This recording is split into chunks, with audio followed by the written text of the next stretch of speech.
தளபதி விஜயோட அரசியல் கட்சி பேரு சூப்பரா இருக்கணும், அவர்ட்ட எனக்கும் ஒரு சீட் தாங்கன்னு கேட்டதா கீர்த்தி சுரேஷ் ரீசெண்டா ஒரு பேட்டியில சொல்லி அது ட்ரெண்ட் ஆச்சு.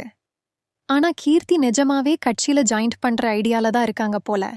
இவங்க சினிமா என்ட்ரி பொறுத்தவரை நம்ம தமிழ் ஃபிலிம் இண்டஸ்ட்ரியையும் தாண்டி பாலிவுட் இண்டஸ்ட்ரி வர கலக்கிட்டு இருக்கோம். கீர்த்தி சுரேஷோட சினிமா என்ட்ரி கீர்த்தியே எதிர்பார்க்காத அளவுக்கு அமோக வரவேற்ப கொடுத்திருக்குன்னு சொல்லலாம். கிட்டத்தட்ட தமிழ்ல எல்லா டாப் ஆக்டர்ஸ் கூடவும் நடிச்சு இப்ப இந்திய அளவுல எல்லா லாங்குவேஜ் மூவிலையும் நடிக்கும் பிஸி ஆக்ட்ரஸா இருக்காங்க. இப்ப ரகுதாத்தான்ற படத்துல நடிச்சிருக்கும் கீர்த்தி சுரேஷ் படத்தோட ப்ரொமோஷனுக்காக பல வேலையில பிஸியா இருக்காங்க.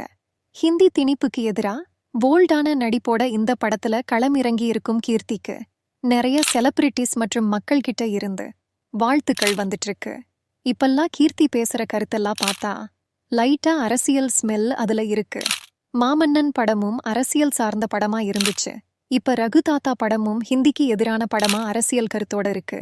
இதெல்லாம் வச்சு பார்த்தா கீர்த்தி அவங்களோட அரசியல் என்ட்ரிக்கு பக்காவா பேஸ்மெண்ட் போட்டாங்கன்றது தெரியுது. இதெல்லாம் வச்சுதான் சமீபத்துல பத்திரிகையாளர் சந்திப்புல கீர்த்திட்ட சில கேள்வி கேட்டிருக்காங்க.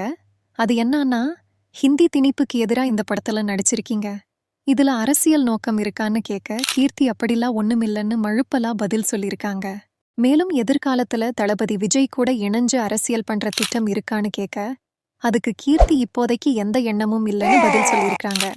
இப்போதைக்கு இல்லைன்னா ஃபியூச்சர்ல அரசியல்ல என்ட்ரி ஆவீங்களான்னு கேட்க அதுக்கு கீர்த்தி சொன்ன பதில் தான் ட்ரெண்ட் ஆகியிருக்கு. ஃபியூச்சர்ல நான் அரசியலுக்கு வந்தா அன்னைக்கு வரமாட்டேன்னு சொல்லி இப்ப அரசியலுக்கு ஏன் வந்தீங்கன்னு கேட்பீங்க, அதனாலதான் இப்போதைக்கு இல்லைன்னு பதில் சொன்னேன்னு சொல்லியிருக்காங்க. இதிலிருந்து என்ன தெரியுதுன்னா, கீர்த்தி சுரேஷோட அடுத்த என்ட்ரி அரசியல் நோக்கிதான் இருக்கும்னு புரிஞ்சுக்க முடியுது.